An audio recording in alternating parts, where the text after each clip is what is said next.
ইতিহাসের সবচেয়ে বিখ্যাত ধাঁধাগুলোর একটা নিয়ে আজ কথা বলা যাক। কোনটি আগে এসেছে, মুরগি নাকি ডিম?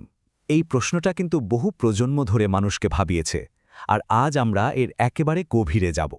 সমস্যাটা তো ঠিক এখানেই। মুরগি আসে ডিম থেকে, কিন্তু সেই ডিম পাড়ার জন্য তো একটা মুরগি দরকার। এটা একটা ক্লাসিক প্যারাডক্স। তাহলে এই বহু পুরনো রহস্যের সমাধান কি আসলেই সম্ভব? চলুন দেখি। এই ক্লাসিক বিতর্কের কিন্তু দুটো দিকই আছে, আর দুটোই বেশ জোরালো। একদিকে আছে ডিমের পক্ষের যুক্তি, অন্যদিকে মুরগির। চলুন আগে দেখি ডিমের পক্ষে কি যুক্তি আছে। আচ্ছা, যারা বলেন ডিম আগে এসেছে তাদের যুক্তিটা কিন্তু বেশ সলিড। তারা শুধু মুরগির ডিমের কথা ভাবছেন না, বরং জীববিজ্ঞানের দিক থেকে ডিম বলতে যা বোঝায় সেটার কথা বলছেন। এই যুক্তির আসল চাবিকাঠিটা কিন্তু ডিমের এই সংজ্ঞার মধ্যেই লুকিয়ে আছে। এখানে ডিম মানে শুধু পাখির ডিম নয়, বরং এমন একটা জৈবিক আধারকে বোঝানো হচ্ছে যেখানে একটা ভ্রূণ বেড়ে উঠতে পারে। প্রায় সব যৌন প্রজননকারী প্রজাতি এমন ডিম তৈরি করে, যা আসলে একটা বিশেষ ধরনের স্ত্রী প্রজনন কোষ। ভাবা যায় ডিম কতদিন ধরে পৃথিবীতে আছে। মুরগি আসার লক্ষ লক্ষ বছর আগে থেকেই ডিমের অস্তিত্ব ছিল। এই টাইমলাইনটা একটু খেয়াল করলেই বোঝা যায়, প্রথমে তো জলেই ডিম পাড়া হতো, তারপর অ্যামনিওটিক ডিমের বিবর্তন হলো, যার ফলে প্রাণীরা ডাঙায় প্রজনন শুরু করল। আর এটাই আজকের দিনের স্তন্যপায়ী পাখি আর সরীসৃপদের পথ তৈরি করে দিয়েছিল। তো ডিমের পক্ষের যুক্তি তো শোনা হলো, এবার চলুন বিতর্কের উল্টো দিকে যাই। মুরগির পক্ষের যুক্তিটা আবার একটু অন্যরকম। তারা প্রশ্ন করে, প্রথম মুরগির ডিমটা আসলো কিভাবে? তাদের মতে এর জন্য তো একটা মুরগিকেই দরকার। এই যুক্তির একদম মূলে আছে বিবর্তন বা এভলিউশনের ধারণা। বিজ্ঞানীরা মনে করেন আজকের মুরগি এসেছে এক ধরনের প্রোটো চিকেন বা আদি মুরগি থেকে। মানে মুরগির মতো দেখতে একটা পাখি থেকে সামান্য জেনেটিক পরিবর্তনের মাধ্যমে প্রথম আসল মুরগির জন্ম হয়। তো বিজ্ঞানীরা গবেষণা করে বের করেছেন যে আজকের মুরগির প্রধান পূর্বপুরুষ হল লাল বনমোরগ।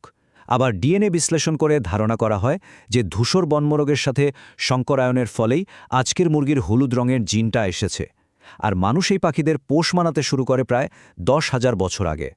তার মানে এই যে জেনেটিক পরিবর্তন বা মিউটেশন, সেটা ঘটেছিল দুটো আদি মুরগির মিলনের পর তৈরি হওয়া একদম প্রথম কোষটায়, যেটাকে বলে জাইগোট।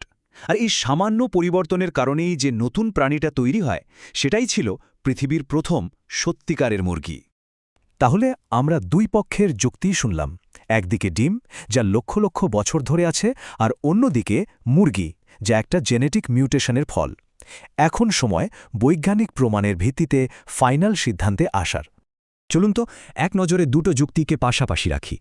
ডিমের পক্ষের যুক্তি হল ডিম মুরগির চেয়ে অনেক অনেক পুরনো, আর মুরগির পক্ষের যুক্তি হল প্রথম মুরগির ডিমটা অবশ্যই একটা মুরগির মতো পাখি পেরেছিল।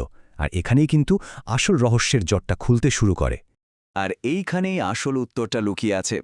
একটা নতুন প্রজাতি তৈরি হওয়ার জন্য যে জেনেটিক মিউটেশনটা দরকার, সেটা ঘটে জাইগোটে। একটু ভাবলেই বোঝা যাবে, সেই জাইগোট মানে নতুন প্রাণের একদম প্রথম কোষটা থাকে কোথায়? ঠিক ধরেছেন, ডিমের ভেতরে। সুতরাং বৈজ্ঞানিক রায়টা একদম পরিষ্কার। ডিমই আগে এসেছিল। মুরগির মতো দেখতে একটা পাখি একটা ডিম পেরেছিল, কিন্তু সেই ডিমের ভেতরে থাকা জাইগোটে একটা ছোট জেনেটিক মিউটেশন হয়, আর তার ফলেই যে ছানাটা জন্মায় সেটাই ছিল পৃথিবীর প্রথম সত্যিকারের মুরগি।